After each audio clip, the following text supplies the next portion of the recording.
नमस्कार दोस्तों, आज बात करूंगी संविधान निर्माण के बारे में। 26 नवंबर 1949 को जो है निर्वाचित संविधान सभा द्वारा भारतीय संविधान अपनाया गया था और 26 जनवरी 1950 को इसे लागू किया गया था। संविधान सभा में कुल 389 सदस्य थे, लेकिन अब इसे संजोग कहे या दुर्भाग्य कि संविधान निर्माण के संदर्भ में केवल जो है पुरुष सदस्य के रूप में ही डॉक्टर भीमराव अंबेडकर को याद किए जाते हैं, जिन्होंने भारतीय संविधान का मसौदा तैयार करने में मदद की थी। यूँ तो हम जल्दी अपने इतिहास को नहीं भूलते, पर आज जो हमारी सोच है वो पितृसत्ता की चश्मा लगाए हुए है। आज हम उन महिलाओं को भी याद करेंगे जो संविधान निर्माण में भूमिका निभाई थी। पहला है अम्मू स्वामीनाथन। अम्मू स्वामीनाथन का जन्म केरल के पालघाट जिले के अनाकारा में ऊपरी जाति के हिंदू परिवार में हुआ था। 24 नवंबर 1949 को संविधान के मसौदे को पारित करने के लिए डॉक्टर भीमराव अंबेडकर ने एक चर्चा के दौरान भाषण में आशावादी और आत्मविश्वासी अम्मू ने कहा कि बाहर के लोग कह रहे हैं कि भारत ने अपनी महिलाओं को बराबर अधिकार नहीं दिए हैं। अब हम कह सकते हैं कि जब भारतीय लोग स्वयं अपने संविधान को तैयार करते हैं तो उन्होंने देश के हर दूसरे नागरिक के बराबर महिलाओं को अधिकार दिए हैं। वह साल 1952 में लोकसभा के लिए और साल 1954 में राज्यसभा के लिए चुनी गई। उन्होंने भारत स्काउट एंड गाइड और सेंसर बोर्ड का भी अध्यक्षता की। दूसरी है दक्षिणानी वेलायुध। उनका जन्म जो है कोचीन में वेलगाटी द्वीप पर हुआ था। वह शोषित वर्गों की नेता थी। साल 1945 में दक्षिणानी को कोचीन विधान परिषद में राज्य सरकार द्वारा नामित किया गया। वह साल 1946 में संविधान सभा के लिए चुनी गई पहली और एकमात्र दलित महिला थी। तीसरी महिला है बेगम एजाज रसूल। बेगम एजाज रसूल जो है वह मालर कोटला के रियासत परिवार में पैदा हुई थी और उनकी शादी युवा भूमि मालिक नवाब आज़ाद रसूल से हुई थी। वे संविधान सभा की एकमात्र मुस्लिम महिला सदस्य थी। 1950 में जो है भारत में मुस्लिम लीग भंग होने के बाद कांग्रेस में शामिल हो गई। 1952 में राज्यसभा के लिए चुनी गई और साल 1969 से 1990 तक उत्तर प्रदेश विधानसभा की सदस्य रही। साथ ही 1969 से साल 1971 के बीच वह सामाजिक कल्याण और अल्पसंख्यक मंत्री भी रही। इसके बाद जो है 2000 में उन्हें सामाजिक कार्य में उनके योगदान के लिए पद्म भूषण से भी सम्मानित किया गया। अगला है दुर्गाबाई देशमुख। 1909 को जो है राजमुंद्री में इनका जन्म हुआ था। वे 1936 में आंध्र महिला सभा की स्थापना की।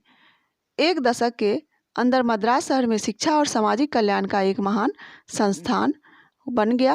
वह केंद्रीय सामाजिक कल्याण बोर्ड, राष्ट्रीय शिक्षा परिषद और राष्ट्रीय समिति पर लड़कियों और महिलाओं की शिक्षा जैसे कई केंद्रीय संगठनों की अध्यक्ष थी। वह सांसद और योजना आयोग की सदस्य भी थी। वह आंध्र एजुकेशनल सोसाइटी से भी जुड़ी थी। इसके बाद 1971 में भारत में साक्षरता के प्रचार में उन्होंने उत्कृष्ट योगदान के लिए दुर्गाबाई को चौथे नेहरू साहित्यिक पुरस्कार से सम्मानित किया गया। साल 1975 में उन्हें पद्म विभूषण से भी सम्मानित किया गया था। पांचवा है हंसा जीवराज मेहता।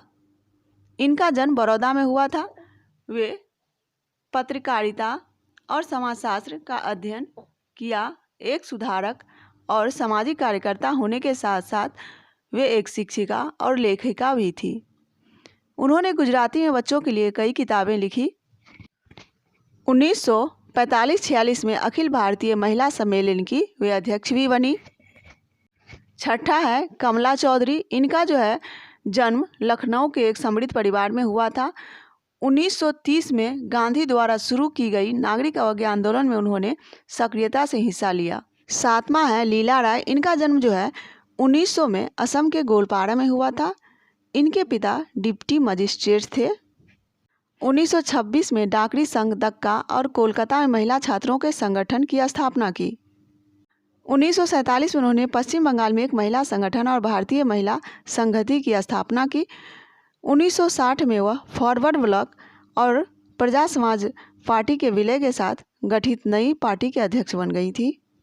आठवां है मालती चौधरी। इनका जन्म भी जो है पूर्वी बंगाल में हुआ था। 9वां है पूर्णिमा बनर्जी। 1930 के दशक के अंत में वे स्वतंत्रता आंदोलन में सबसे आगे थी। उन्होंने सत्याग्रह और भारत छोड़ो आंदोलन में उनकी भागीदारी के लिए जो है उन्हें गिरफ्तार किया गया था। 10वां है राजकुमारी अमृता कौर। का जन्म लखनऊ में हुआ था। वे महिलाओं की शिक्षा, वो खेल में उनकी भागीदारी और उनकी स्वास्थ्य देखभाल में जो है दृढ़ थी। उन्होंने ट्यूबरकुलोसिस एसोसिएशन ऑफ इंडिया व central leprosy and research institute की स्थापना की। 11वां है रेणुका रे। ये IAS अधिकारी शशि चंद्र मुखर्जी की बेटी थी। 1943 से 1946 तक वह केंद्रीय विधानसभा, संविधान सभा और अंतिम संसद की सदस्य थी। साल 1952 से 1957 में उन्होंने पश्चिम बंगाल विधानसभा में राहत और पुनर्वास के मंत्री के रूप में कार्य किया। इसके साथ ही वह साल 1957 में और 1962 में जो है वह लोकसभा में मालदा के सदस्य थे। उन्होंने अखिल बंगाल महिला संघ और महिला समन्वय परिषद की स्थापना की। 12वां है सरोजिनी नायडू। इनका जन्म हैदराबाद में 1879 को हुआ था। भारतीय राष्ट्रीय कांग्रेस की होने वाली प्रथम महिला थी। उन्हें भारतीय राज्य गवर्नर नियुक्त किया गया।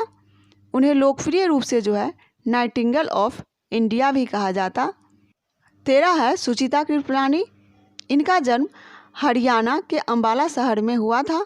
1942 के भारत छोड़ो आंदोलन उनकी भूमिका के लिए जो है विशेष रूप से जाना जाता है। वे भारत की पहली महिला मुख्यमंत्री थी। 14 है विजया लक्ष्मी पंडित। इनका जन्म जो है इलाहाबाद में हुआ था। जवाहरलाल की बहन थी।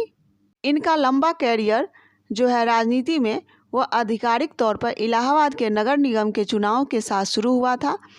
1936 में वह संयुक्त प्रांत की असेंबली के लिए चुनी गई थी। 1937 में स्थानीय सरकार और सार्वजनिक स्वास्थ्य मंत्री बनी। ऐसा पहली बार था जब एक भारतीय महिला कैबिनेट मंत्री बनी थी। 15वां है एनी मास्कारेन। इनका जन्म केरल के तिरुवनंतपुरम में एक लैटिन कैथोलिक परिवार में हुआ था। वह त्रावणकोर राज्य में कांग्रेस में शामिल होने वाली जो है पहली महिलाओं में से एक थी। त्रावणकोर राज्य कांग्रेस कार्यकारिणी का हिस्सा बनने वाली पहली महिला बनी। राजनीतिक सक्रियता के लिए उन्हें जो है 1939 से 1977 में विभिन्न अवधि के लिए कैद किया गया था। 15 भारतीय महिला जो कि संविधान निर्माण में महत्वपूर्ण भूमिका निभाई।